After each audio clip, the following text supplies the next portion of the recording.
Good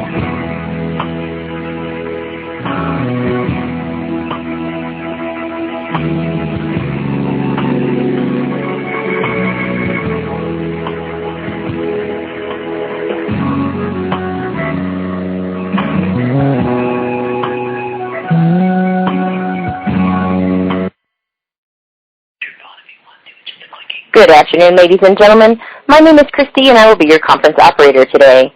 At this time, I would like to welcome everyone to the Gap Incorporated Second Quarter 2020 Earnings Call. At this time, all participants are in a listen-only mode. For those analysts who wish to participate in the question and answer session after the presentation, you may now press star 1 to enter the Q&A queue. As a reminder, please limit your questions to 1 per participant.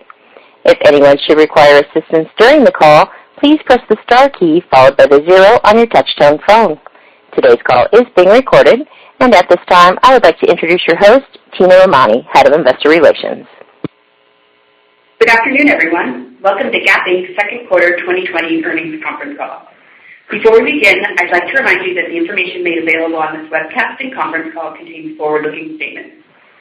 For information on factors that could cause our actual results to differ materially from the forward-looking statements, as well as the description and reconciliation of the non-GAAP financial measures as noted on page 2 of the slide supplementing our remarks, please refer to today's earnings press release, as well as our most recent quarterly report on Form 10-Q filed on June 9, 2020, and our subsequent filings with the SEC, all of which are available on gapinc.com.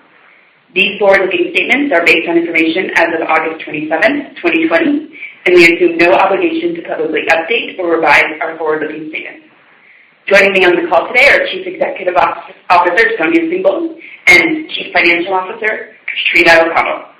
As mentioned, we will be using slides to supplement our remarks, which you can view by going to the investor section on gapinc.com. With that, I'd like to turn it over to Katrina. Thank you, Tina, and thank you, everyone, for joining us today. The COVID pandemic has been challenging for everyone, including impacting the Gap Inc. business, as I'll discuss in a moment. But more importantly, I want to acknowledge the tremendous effect this has had on everyone's lives from a health, economic, and social standpoint. At Gap Inc., we believe strongly in leading with our values, especially in this time of need for so many people. We hope you and your families are well and healthy, particularly as we recognize the continuing challenges we all face. For today's call, I'm going to start with a review of the company's second quarter performance, followed by our thoughts on the remainder of fiscal year 2020. Following that, Sonia will share her perspective, and then we'll open it up for Q&A. Before I jump into our second quarter results, I want to share thoughts on the transition from the first quarter to the second quarter. We've been highly focused on executing steps to ensure liquidity for the company, including addressing the challenges of widespread store closures. We also recognized we had an opportunity to drive growth through focused investments and by leveraging our best-in-class capabilities to return the company to improved sales performance and margin improvement. I'm pleased to say we delivered on this in second quarter. So I'd like to touch on a few highlights. First, driven by the performance of our 3, soon-to-be 4, iconic billion-dollar-plus brands, in combination with the many steps taken across the organization in support of cash preservation and liquidity, we had the best second quarter of operating cash flow in at least 5 years. This has put the company in an excellent financial position. Second, our teams remain focused on driving the fundamentals of the business while also taking aggressive steps to support the company's financial stability in the midst of COVID-19. Our online sales grew 95% compared to Q2 2019, supporting our customers' choice to shop our brands in the channel, platform, or format where they're most comfortable. And we've reopened about 90% of our stores, providing safe places for our consumers to shop in person or curbside for the products they love. We also significantly improved our inventory position following a turbulent first quarter marked by store closures, and we now have inventory levels that more closely align with customer demand. And lastly, while discussions with landlords continue, I'm pleased with the progress we've made towards our goal of a more profitable store fleet. We'll provide an update today, but we also look forward to sharing a broader, longer-term update with you during our virtual investor meeting on October 22nd. Now let me turn to our results in the second quarter. Total company net sales were down 18%, representing a significant improvement versus the preceding quarter. online sales increased 95%, which modestly benefited from shipment timing, offset by 48% decline in store sales, reflecting store closures that began in Q1, followed by meaningfully improved results as stores reopened over the course of the quarter. It's worth noting the company delivered a positive 13% comp in the quarter, supported by our scaled online business, which represented roughly half of our sales this quarter. In particular, Old Navy and Athleta continue to outperform as customers respond positively to their strong product offerings and relevant marketing messages. Second quarter gross margin was 35.1%, down 380 basis points compared to last year. This reflects 270 basis points of deleverage in merchandise margin, as well as 110 basis point deleverage in rent and occupancy, driven by a decrease in net sales, largely due to store closures as a result of COVID-19. Merchandise margins reflect an unfavorable impact of higher shipping costs in support of online sales, partially offset by product margin expansion due to lower discounting in response to strong demand for our products across nearly all of our brands. As we noted last quarter, we service a meaningful portion of our online orders through stores, which is a more expensive fulfillment option to support customer demand. As we look ahead, we've now better aligned our inventory to the elevated demand in our online channel. With that shift of inventory by channel, we expect shipping expense, while still higher than last year with continued growth in the channel, to moderate somewhat in the second half of the year. Before I touch on SG&A expense and the rest of second quarter results, let me update you on our focus to improve the profitability of our store fleet. As you know, we're committed to the rationalization of our Gap and Banana Republic store fleets as we look to improve the profitability of those brands. While landlord negotiations are ongoing, we currently expect to close over 225 Gap and Banana Republic stores globally on a net basis in 2020, ahead of our previous expectations, with line of sight to additional store closures in 2021. During our virtual investor meeting in October, we'll be able to provide you with a further update, but all said, I feel very good about our progress here. Second, while we paused rent payments on store locations that were required to be closed due to the COVID pandemic, something we shared with you last quarter, we continue to reflect full rent expense on all stores in our financial statements as required by accounting practice. We continue to negotiate with our landlords to improve economics for all parties. To date, we've negotiated agreements on a number of our leases, and more agreements are anticipated over the next several months. Turning to SG&A. SG&A in the quarter declined by roughly $200 million, driven primarily by reduced store payroll and other store expenses related to closures. This included investing in in-store safety measures, something we led the industry in as we welcomed our customers back to our stores. As a percentage of sales, SG&A was 32.9%, or 110 basis points higher than the year-ago quarter, as expense reduction was more than offset by lost sales from COVID-related store closures. So from an EBIT standpoint, with our improved sales performance versus the first quarter and tight expense controls, the company delivered second quarter operating income of $73 million, or 2% of sales. As discussed during our first quarter earnings call, the company redeemed the $1.25 billion in unsecured notes due to mature in 2021 as part of a refinancing, reflecting the issuance of $2.25 billion of senior secured notes. In retiring the 2021 notes, the company incurred a $58 million make-whole premium. This charge is non-recurring and classified as a loss on extinguishment of debt on the income statement. Aside from the non-recurring charge, second quarter net interest expense was $56 million, reflecting increased interest expense as a result of our new financing. We expect net interest of approximately $55 million per quarter on a go-forward basis. The effective tax rate for the quarter was negative 51%, which reflects changes in the estimated benefit associated with the enactment of the CARES Act due to the company's strong performance in the second quarter and the impact from the geographical mix of pre-tax earnings. Our year-to-date effective tax rate was 23.5%, which represents a more normalized rate given the impact of earnings variability and the CARES Act benefit on the second quarter. Earnings per share was a loss of 17 cents, a significant improvement from the first quarter. Turning to the balance sheet, on a reported basis, we ended the quarter with inventory down about 4%. Recall, as part of a disciplined approach to managing inventory in the face of uncertain demand, we implemented a pack-and-hold inventory approach whereby select summer product is being held and will be released during next year's selling season. As a result, pack-and-hold inventory will remain in our reported inventory numbers until the same time next year. End-of-quarter inventory, excluding pack-and-hold, was down about 10%. Looking ahead, we continue to expect inventory, excluding pack-and-hold, to be down mid-single digits for the remainder of the year. Let me turn to cash flow. As we discussed last quarter, fundamentally, Gap Inc. is a strong cash flow generator with over 10-plus consecutive years of at least $1 billion of operating cash flow. Our second quarter operating cash flow is a testament to the cash-generating power of our business. While we took important steps to preserve liquidity, as outlined last quarter, the strong cash generation we saw in the second quarter was largely a result of improved sales performance. Overall, with new financing plus strong operating results, we ended the quarter with a cash balance of $2.2 billion. Year-to-date capital expenditures were $208 million. For the full year, we continue to expect capital expenditures of approximately $300 million, with the majority of spend oriented towards technology and supply chain investments that support changing customer shopping habits and are aligned with our strategic intent to create a seamless journey for our customer across any touch point that she engages with, whether in our stores, on our site, using our app, or through social media.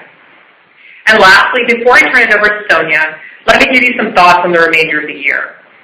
Given the high level of uncertainty in the current environment, we're not providing a fiscal year net sales or earnings outlook at this time. However, to be helpful, let me provide some thoughts on the back half. First, we expect net sales to continue to improve versus the second quarter, reflecting meaningful online sales growth coupled with continued recovery following the reopening of our stores. We expect our sales performance to be fueled by continued strength at Old Navy and Athleta, partially offset by revenue loss from strategic closures of unprofitable stores, as well as the potential for continued weakness at Banana Republic. Second, as it relates to expenses, it's important to note that we will continue to face higher operating costs as we serve our customers during the pandemic. In particular, we're now applying our best-in-class store safety measures to our largely reopened fleet, resulting in meaningfully higher store expenses in the first half. In addition, we continue to expect higher shipping expenses as online growth is expected to outpace last year. And lastly, we are strategically investing in marketing behind our brands as we focus on gaining share in this disrupted environment and at a time when trusted brands matter. As we look to the back half and beyond, we remain committed to amplifying our distinct advantages and scale to capture demand and gain share, including leveraging our scaled and advantaged omni capabilities across our stores and e-commerce, harnessing the power of our brands and enviable customer file to drive loyalty, engagement, and frequency, leading to our values at a time when trust matters, and continuing execution of our initiatives to drive profitable growth through streamlining our operating model and fleet optimization. We look forward to discussing more with you at our investor meeting in October. And with that, I'll turn the call over to Sonia. Thank you, Katrina. Couldn't ask for a better partner, and good afternoon, everyone. I'm glad to speak with all of you today in a very different position than last quarter. We began Q2 with all North America stores closed to customers, and we ended the quarter growing sales and improving profitability. As we pivot to offense, I'm encouraged by three things. First, fundamentally, our business is healthy, and I'm proud of what the teams delivered in Q2. I'll share more on this shortly. Second, despite uncertainty ahead, I'm confident that our unique strengths, our powerful brands, our size and scale, our relevant product, and our omni capabilities are helping us win now and will position us well for the back half, and will support this company in any environment going forward. This is important as it will allow us to take share as the apparel market reshapes itself. And third, the long-term potential for Gap Inc. and our brands is significant. We've been highly focused on crystallizing our strategy and plans for value creation, which we will look forward to sharing with you in October. Let me touch on each of these. We feel great about our performance in Q2 and our customers' loyalty to our powerful, purpose-driven brands. I'm really proud of our teams for rising to the challenge by relentlessly driving for growth, making opportunistic moves in crisis, and tightly managing cash flow to build financial resilience. This showed up in our top line with online sales nearly doubling versus last year, driven in part by year-over-year growth in our active and fleece businesses, which in Q2 make up about 24% of total sales. We won in the value space with Old Navy, and we won in the premium space with Athleta in this very important category. At the same time, we strategically walked away from unprofitable sales by choosing not to reopen select Gap and Banana Republic stores as part of our ongoing fleet restructure. I'm impressed with how quickly the teams moved across every aspect of our business. We launched new digital capabilities and shipping scale, safely reopened nearly the entire fleet of North America stores, and we pivoted to relevant marketing led by our values and chasing into product our customers want now. So we enter the back half in great shape and understanding it will be unpredictable, still with opportunities to grow sales, improve margin, and invest in the business. With the back half comes back to school, which looks different for many families this school year. What hasn't changed is the family ritual of shopping for supplies and cool clothes to allow kids to feel their best, whether they're learning at home or socially distanced in a classroom. Since our brands distort to casual, active, and relevant, we have the assortment that is needed in any learning scenario. We expect back-to-school season to extend over a longer period, and we're ready to deliver for our customers online or safely in stores whenever they're ready to shop. In a rapidly changing environment, we are playing to our strengths, focusing on the key advantages where we can differentiate and compete to win now and in the future. I'd like to talk for a minute now about our purpose-driven lifestyle brand, the backbone of how we meet customers' needs and ultimately create value for investors. And the connection that our customers have to our brands is strong and something we plan to amplify. First, Old Navy, representing more than 50% of sales, Old Navy is democratizing style, offering customers trend-right fashion in the value space and growing market share in core categories like active and fleece, lounge, and kids and baby. As customers return to stores, traffic in the brand's off-mall strip real estate locations, which make up approximately 75% of the fleet, ramps more quickly than other formats and continues to be an advantage. They dominated it online, and customers responded strongly to the marketing strategy to pivot to focus on brand values through the We Are We TV spot and greater investment in digital channels to drive traffic. Next, Gap. Gap maintains strong emotional connection to its customers with its legacy of bridging gaps between individuals, generations, and cultures. As our second largest brand, there is demand for this brand, and we are committed to growing relevance and further reach through partnerships, licensing, and a greater focus on online. Gap brand is maximizing online demand through fresh, energetic marketing and a decrease in discounting, and the customer is responding. Athleta, our fastest-growing brand, is clearly established as a lifestyle brand in a growing athleisure market and is extending its reach to women and girls through female empowerment, new experiences, and storytelling that meet customers where they are. Through a focus on digital marketing investments, the team unlocked significant momentum in new customer acquisition during the quarter. And Banana Republic has the potential to take share in a rapidly evolving marketplace by delivering accessible luxury.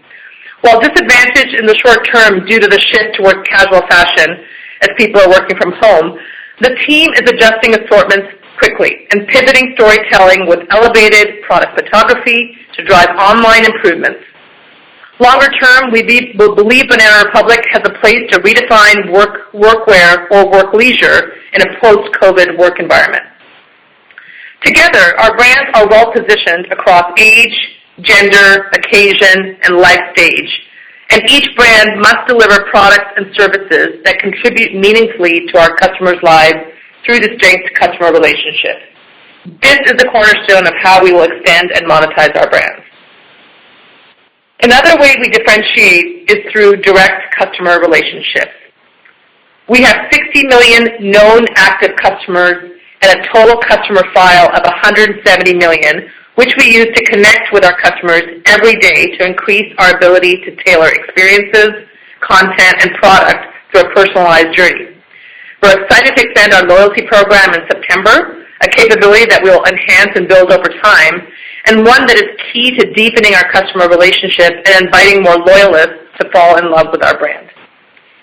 We're also expanding our reach to address market share opportunities, like Old Navy's recent tween launch with Pop Sugar, and the extension of Gap Teen with a new collection for boys in Q2. And we're excited about Gap Brand's upcoming Yeezy assortment, which is another example of leveraging our brand power to reach new customer segments. Next, our expansive online business and omni capabilities. Our unique scale across all digital platforms and in our stores gives us advantage to deliver seamless experiences to our customers no matter where they choose to engage and shop. And we will bolster this with the addition of 2 payment options, PayPal and Afterpay, which we will launch this fall. We're positioning our brands to be digitally led, and we're seeing that play out in our results, even as stores reopened. In fact, during the quarter, we're proud to say that we added 3.5 million new online customers. And in the midst of strong online growth, our stores matter, serving as an extension of our e-commerce experience, and key to building customer relationships and community.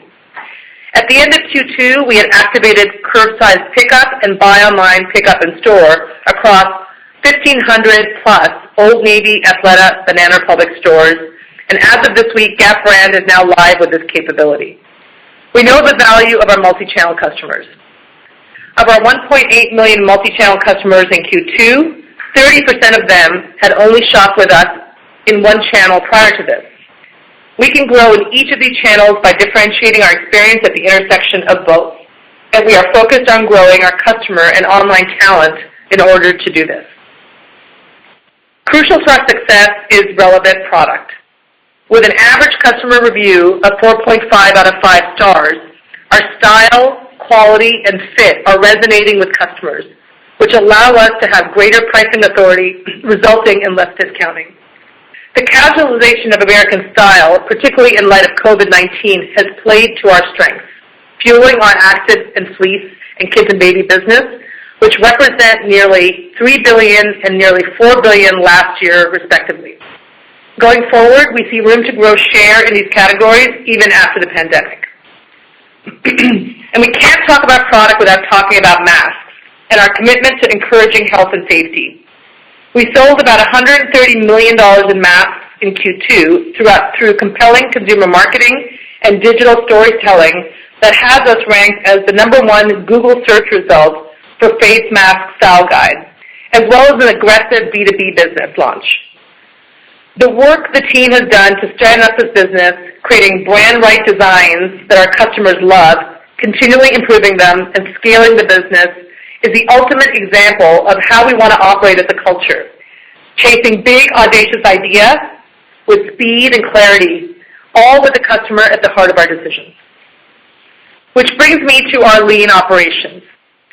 Our advantage across supply chain, sourcing, fulfillment, real estate, and technology enable us to unlock economies of scale unlike others.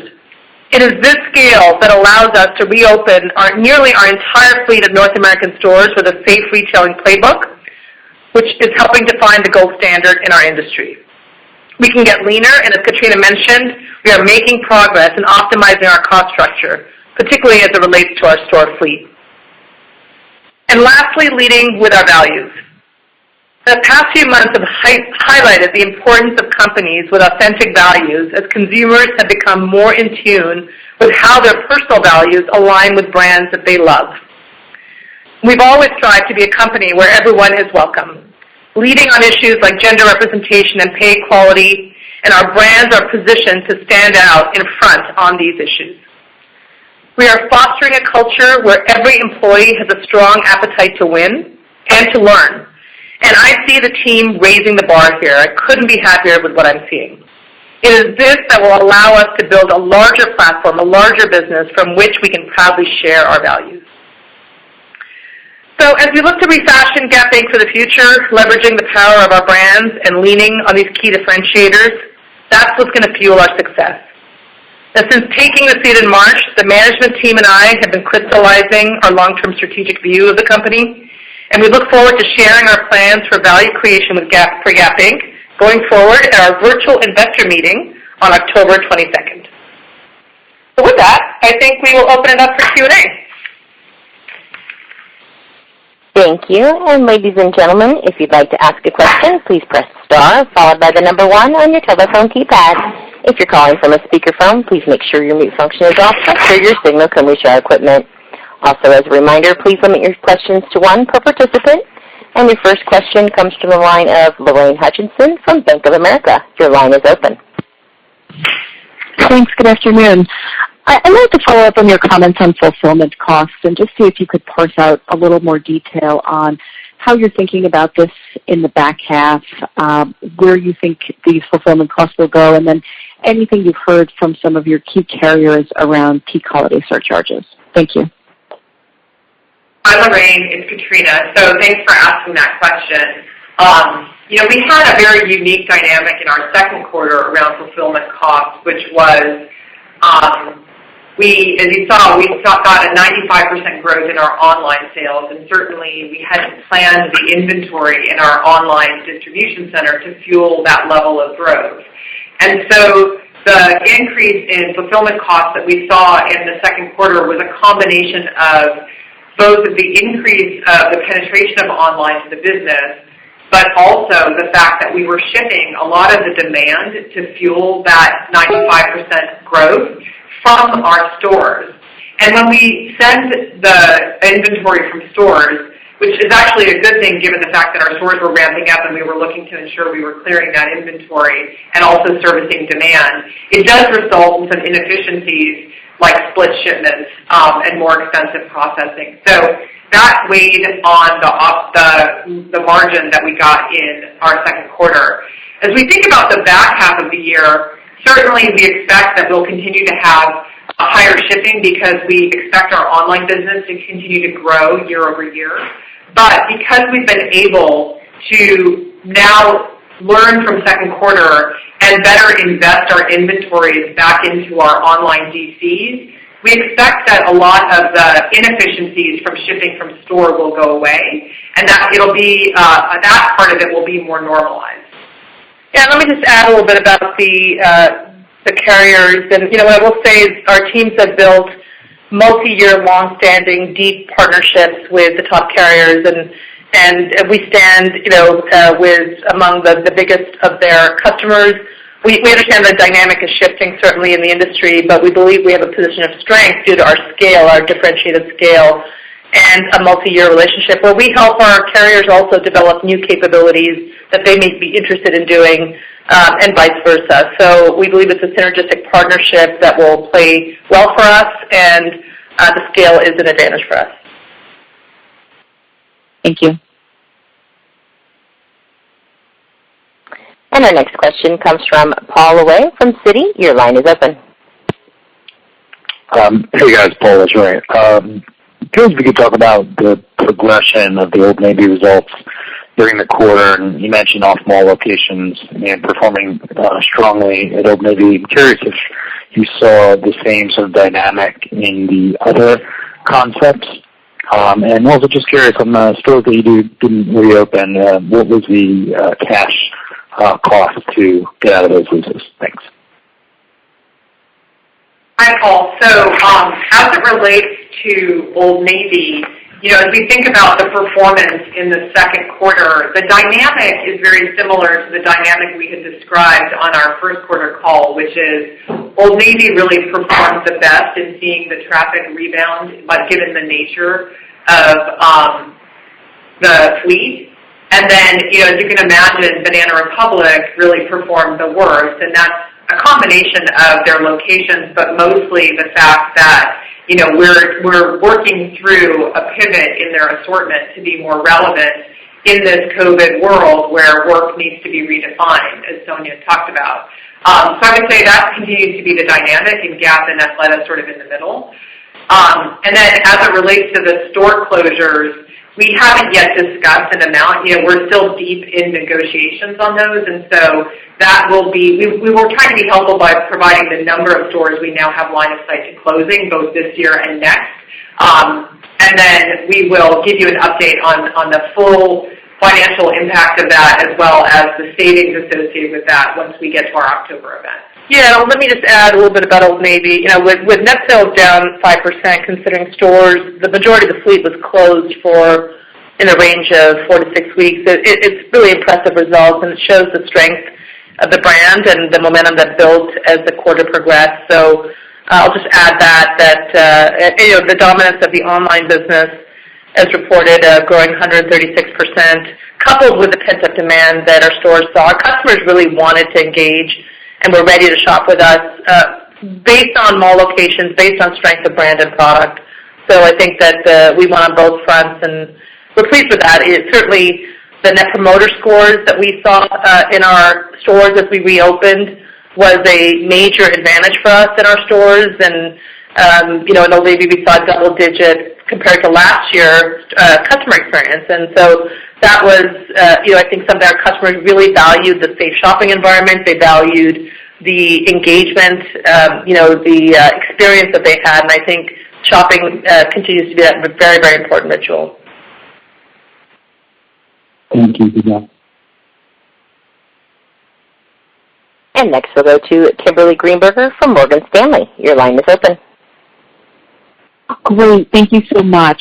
Good afternoon. I understand that you, under normal circumstances, don't provide sort of the current tone of business, and for understandable reasons. We're all just sort of operating in an environment that's so uncertain. So I'm wondering if there's perhaps either some month-to-month commentary in the second quarter, or maybe in August, any color on August, or just what you're seeing here in the third quarter that could help us at least try to put together the puzzle pieces of thinking about what the trajectory of the business looks like from here. Thank you so much. Yeah, certainly the first half was volatile, as you said, and there was quite a bit going on. And we still do expect a little bit of unpredictability in the short term, but we enter the back half in good shape and with momentum. We have strong financial liquidity to invest in the brand. We have the opportunity to grow sales, improve margin, and invest in the business. And we expect year-over-year sales performance to continue to improve versus the second quarter. And, the reasons why we believe this is of our unique strengths. We have our purpose-led lifestyle brands, and in times of uncertainty, brands matter, and we're seeing that from our customers. We have size and scale, which plays out on multiple fronts, and our omni capabilities. So we believe we're advantaged to compete as we move into the second half. And then, Kimberly, I think I would add, the cadence in the second quarter is helpful. From a store standpoint, as you remember, we were still reopening stores really starting in May into June, and we weren't fully at 90% open until, I guess, late June and then July. And now we're, fully 90% open. So we have the dynamic of stores opening.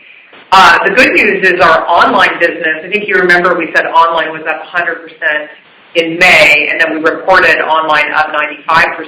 And so online, while benefiting a little bit in May from some shipping backlog, really stayed strong as we reopened our stores, which we believe is a good sign of how the customer is responding to our brands and products.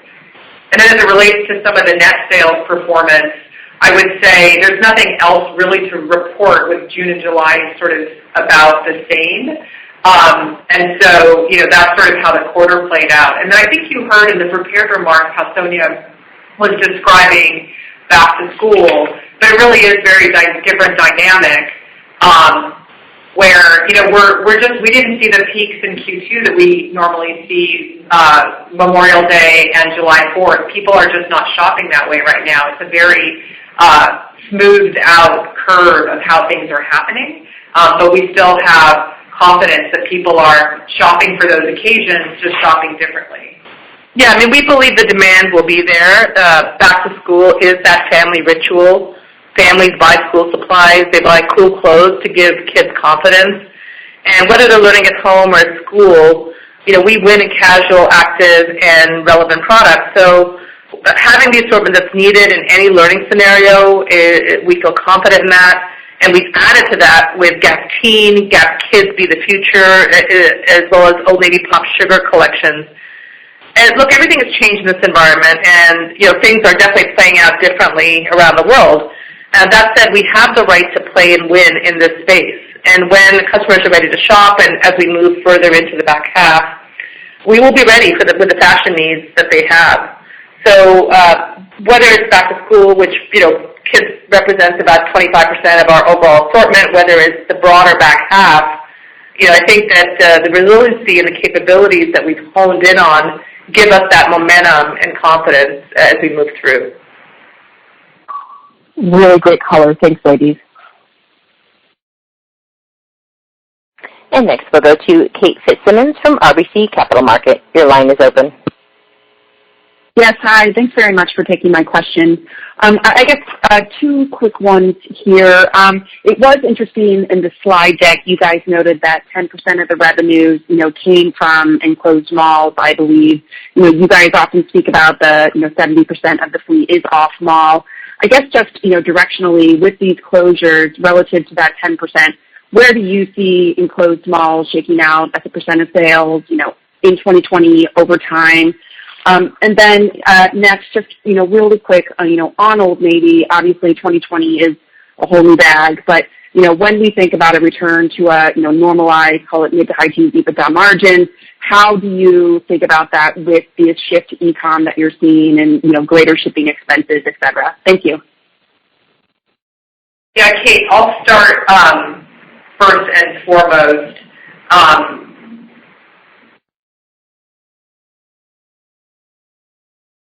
And just let you know that we're going to give you a little bit more color on the breakout of what our end state fleet looks like as it relates to the type of malls versus off mall. But I think it's fair to say that since the lion's share of the closures we're talking about are really Gap brand and Banana Republic, that those will mostly be focused in the mall locations. But where that shakes out, we'll provide that, hopefully, more insight to you in the October call. Yeah, let me just add some color about Old Navy and e-com and pressure. Look, we've been in the e-com business for 20 years, and that has given us the ability over that time to build differentiated capability. We have a lot of automation, we have a lot of scale, and in the value space, it's a big advantage for us. And because we're a category killer in apparel, we have fine-tuned and honed our fulfillment and logistic supply chain to optimize and lower costs end-to-end. So, we feel poised and differentiated there as we fuel this e-com business in the value space. You couple that with the strength of Old Navy's product margins and the advantage of the real estate format and cost of real estate. We think that the economic model for Old Navy, which we'll share more in October, as Katrina says, gives us a lot of confidence. Great. Thanks very much. And next we'll go to Ike Boruchow from Wells Fargo. Your line is open.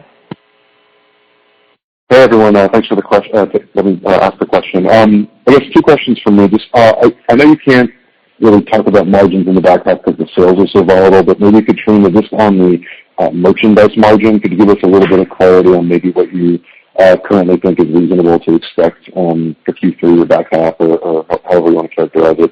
And then just maybe Sonia, just bigger picture. You guys have a portfolio of brands, some are underperforming, some are outperforming, some are great, some are shrinking. How do you think about them all working together, and how do you think about the portfolio longer term in terms of how the Gap portfolio should look? Thank you. Yeah, so Ike, to your first question, I hope you caught in the speech that we were actually quite pleased that in the second quarter we were able to realize improved product margins year over year as a result of lower discounting, particularly at Old Navy, Athleta, and Gap. And we attribute that to the fact that we had the right product, as well as great inventory management. And the teams are doing a nice job of managing promotions in the face of stronger consumer demand for our product. So the weight we had on our gross margins, our merchandise margins in the quarter really were attributable to those pretty heavy fulfillment costs, again, driven by a combination of the dynamic of having to ship much of that demand from our stores combined with the increased online demand. And so as we think about the back half of the year, I would say we'll see where the product margins end up, but we've been quite prudent in the way we think about our inventory purchases. As you know, we had cut inventory substantially when the crisis first hit, and we've been very purposeful about what categories we're chasing into and what brands we're chasing into in order to fuel that demand. And that combined with the fact that we do think, we're investing in marketing behind our really relevant purpose-driven brands, we have lots of confidence that we can continue to see healthy margins in the back half. And then the dynamic on shipping, I think I described earlier, which is certainly we'll see elevated fulfillment costs associated with running more online business, but we do aspire to have a more moderated impact from having to ship from our stores. Yeah, let me just add on to your second question. The management team and our board are highly engaged and attuned to investor considerations and looking at the portfolio and considering all opportunities for value creation. What I will say is that what's different about us today is that we are a leaner, faster, more focused Gap Inc. than prior. And I have never felt stronger than I do now in this moment that these four brands have the right to grow and that we expect to see tremendous potential within the portfolio. That's what we're focused on, and we're focused on unlocking that value through strong execution, not divesting it. So I feel great about the management team, the extended management team, and the commitment to this, and we look forward to sharing more with you in October. Thank you. And our next question comes from Janet Kloppenburg from JJK Research Associates. Your line is open. Hi, everyone, and congrats on the progress. I'm very interested in learning more about the Gap digital business, which seems to have taken off here while the stores continue to underperform. Perhaps you could help us understand a bit more of that and of the transfer rates you're expecting from the Gap store closures in the malls. And secondly, Sonia, when you think about the digital opportunity and the investments you're making there, how does that square with the opportunity to expand the brick-and-mortar bases of Old Navy and Athleta, something that we've talked about as a growth opportunity prior? Thanks so much. Yeah, listen, I think Gap has had a very solid quarter. The online demand was strong, as you noted, as customers flocked to them. It's a trusted, known brand. And we saw improved execution across many, many fronts. It's one of the highest store experience scores across the portfolio. The e-com business accelerated with great execution, and the product resonated. We saw margin expansion, product acceptance, and really all fueled by the focus on brand clarity and brand positioning. So we're pleased with the momentum we're seeing there. I'd say as your comment around stores, what I would characterize is that we're walking away from unproductive sales in Gap brand, and the stores that we're intending to keep in the fleet, we are expecting continued progress on, and we're seeing that through customer feedback, through the conversion in our stores, and raising the bar on ourselves in service to the customer. So, I'd say Gap we are taking to a leaner, more effective, a well-run, brand-proud positioning, and you start to see some of that shape in Q2. And then, Janet, I guess I'll just sort of add to your broader question. Strategically, we still feel like a well-positioned, profitable store is an advantage, especially as it relates to a growing online business, because we know that customers are shopping online, but they're also using our store fleet as an opportunity to come in and pick up or transact in a different way. And so we still see there being quite a virtuous relationship between stores and online. And then the two brands that are looking to keep growing their store fleet are Old Navy and Athleta, and they're being very purposeful in that growth. Old Navy continues to believe that they are under-penetrated compared to their competitive set in the smaller markets where their competitors are, but they are not. And so we'll be prudent about watching that post-COVID, but we still think there's an opportunity to gain share there. And Athleta, still at only 50-ish% brand awareness and under-penetrated in their store fleet, still has an opportunity to open some stores here and potentially, elsewhere. So more to come on that, but we don't see that the two are necessarily in conflict. In fact, we believe there's quite a synergy there in those two channels. Yeah, I mean, at our scale, the omni capability, the omni synergy, winning in our e-commerce, in our stores through digital leadership is really where we think the sweet spot is. Great, and lots of luck. Thanks, Janet. And next we'll go to Mark Altschwager from Baird. Your line is open. Hi, good afternoon. This is Sarah Goldberg on for Mark. Thank you for taking our question. I wanted to ask on inventory flows. How are you positioned for fall in terms of the flow of fresh receipts? And do you expect inventory to be a constraint or feel good about the ability to ship? Thanks. Did you say, I missed what you said, flow? Inventory. Yeah. Inventory flow. Okay. Got it. So I think we feel good. We just reported that without the pack and hold inventory, we're down about 10% in our ending inventory. And we, as I think I said earlier, we had cut a lot of inventory when the crisis hit, which in a way gave us the opportunity to really see how the customer is shopping and in what channel and in which brands, which product categories. So we see this as an opportunity to have used our responsive levers and our speed capability to really get back into the brands that are performing well, particularly Old Navy and Athleta, as well as to influence the categories that are working, such as fleece and activewear, kids and baby, etc. So I think all of that said, we've been able to really position ourselves, and then you've heard us say, and then also in our online channel. So we've used the opportunity to really leverage our capabilities to get the inventory, hopefully where we believe the customer will be shopping. Yeah, and I'll just add that every day we are getting faster and expecting greater speed and more agility. Some of the examples that come to mind for me in Q2 are the fact that with Old Navy growing active and fleece by 24%, when we had taken such a conservative play on inventory at the acute moment in the early part of COVID, shows the speed with which we were able to chase that demand, right, and to deliver that kind of result, essentially chasing into the product that customers wanted. And Athleta as well, to grow 7% in the quarter required us to really fuel that with the right inventory. And the last example, my favorite one, is talking about masks. I mean, we were able to go from 0 to 130 million due to the stand-up of a 5-week supply chain. And these are just tangible examples of where we're shifting and the speed that we're expecting in order to be more and more responsive to customer demand. Great. Thank you for all the color. And next we'll go to Matthew Boss from J.P. Morgan. Your line is open. Great, thanks, and congrats on a nice quarter.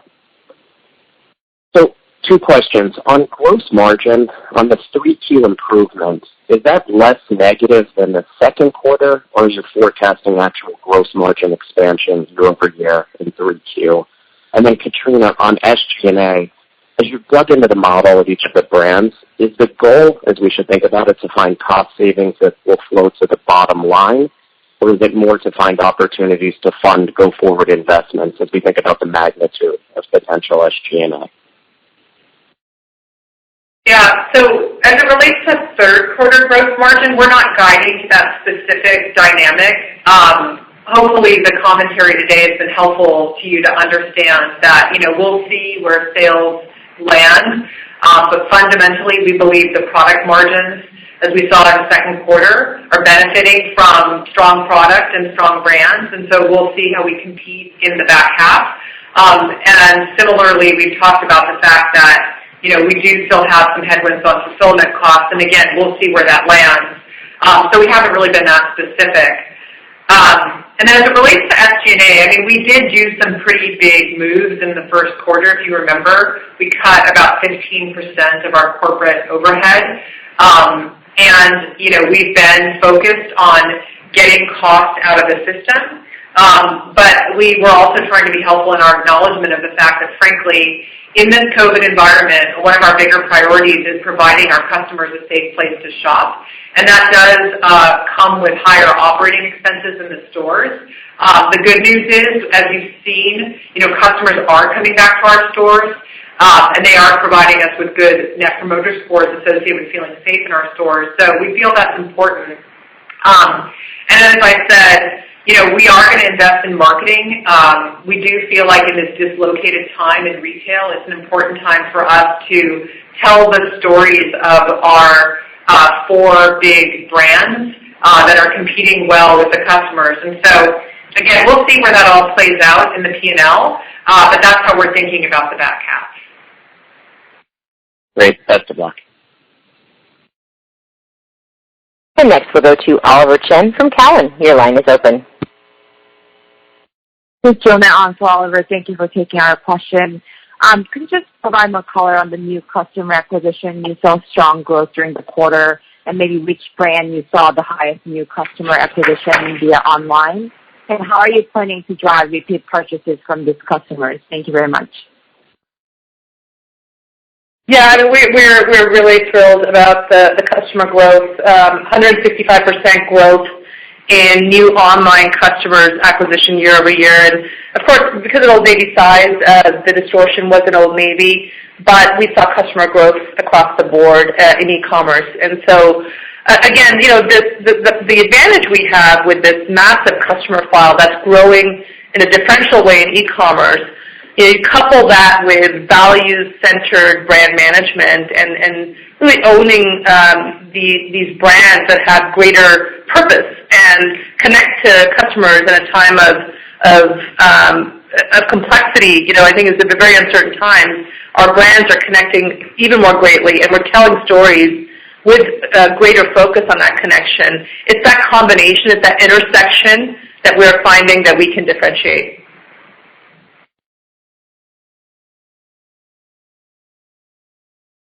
And next we'll go to Susan Anderson from B. Riley FBR. Your line is open. Hi, good evening. Thanks so much for taking my question. I was wondering if you maybe could expand a little bit just on your thoughts on back to school. It sounds like you expect the season to be prolonged, which makes sense. But I guess, do you think that there's going to be some lost sales, or is it really just kind of a change in catalyst towards more of a weather event versus a back to school event? I guess more across Old Navy and Gap. Thanks. Yeah, we're not seeing the typical peaks in the COVID environment over the course of the last many months. People are shopping over a longer period of time. And so we expect back to school to be smoothed out over the coming weeks and months versus an acute moment in August like in prior years. And we saw very similar behavior like this around Memorial Day and 4th of July shopping. That being said, customers are still shopping for those essential products, whether it was summer product back then. And so we've had experience now managing through these peaks, and it's showing up in a different pattern. We're prepared to service that need whenever the customer is ready to shop. And we believe the demand will still be there. The back to school, as I said, is that family ritual, and families want to buy their kids relevant clothing to give them confidence, whether they're learning at home or school. And we will win, as we do, with casual, active, and cool assortments. And so we've got the assortment that's needed, and we're ready to serve our customer as she engages with us in back to school. Great. That's helpful. Thanks so much. And next we'll go to Dana Telsey from Telsey Advisory Group. Your line is open. Good afternoon, everyone. As you see the progress in Old Navy that you've made, and I know, Sonia, you've always talked about category opportunities there. Where do you see the Old Navy opportunities coming from, and do you see it as a margin and pricing and AUR opportunity also? And then on the Athleta business, any changes in how you're seeing that assortment and merchandise margin opportunities there too? Thank you.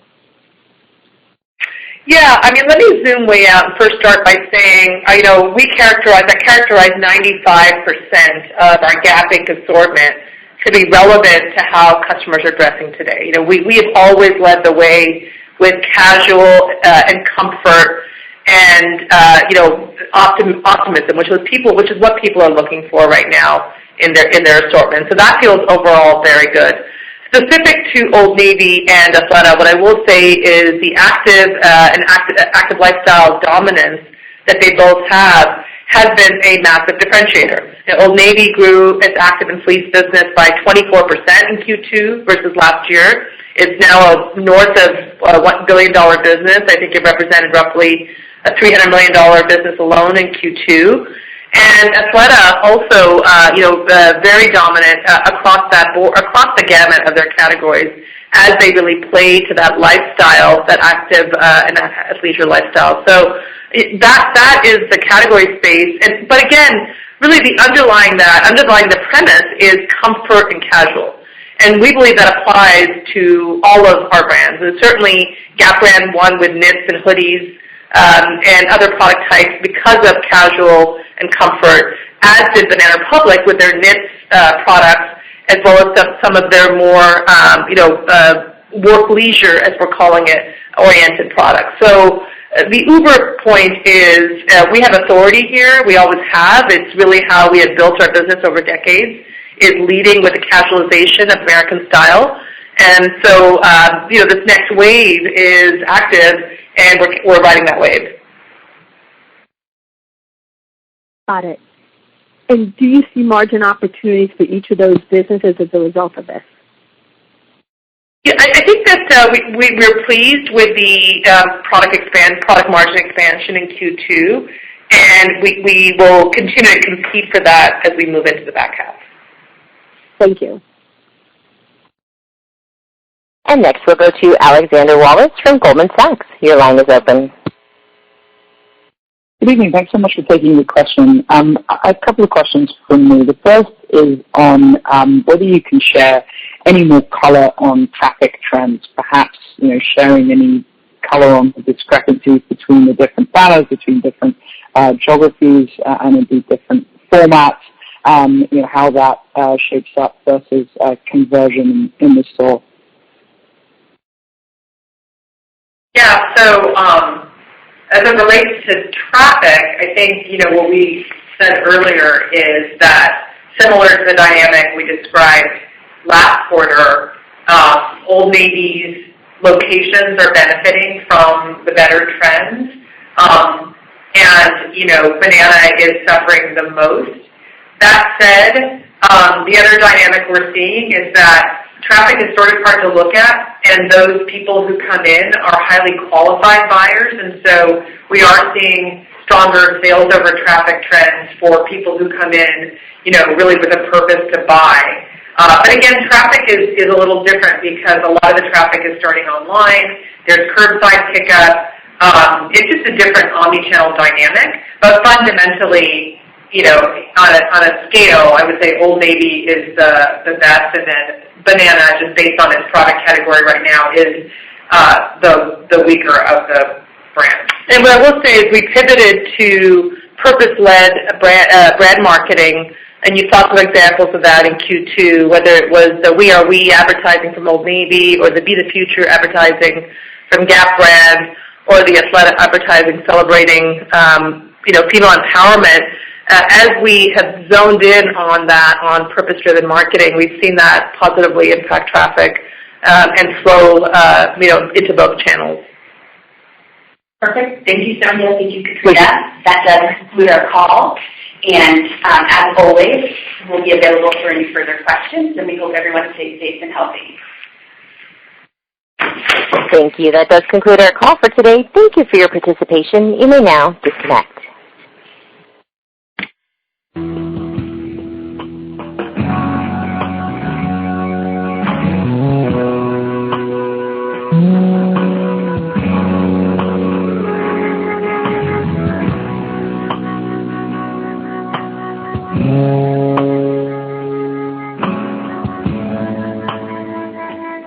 you.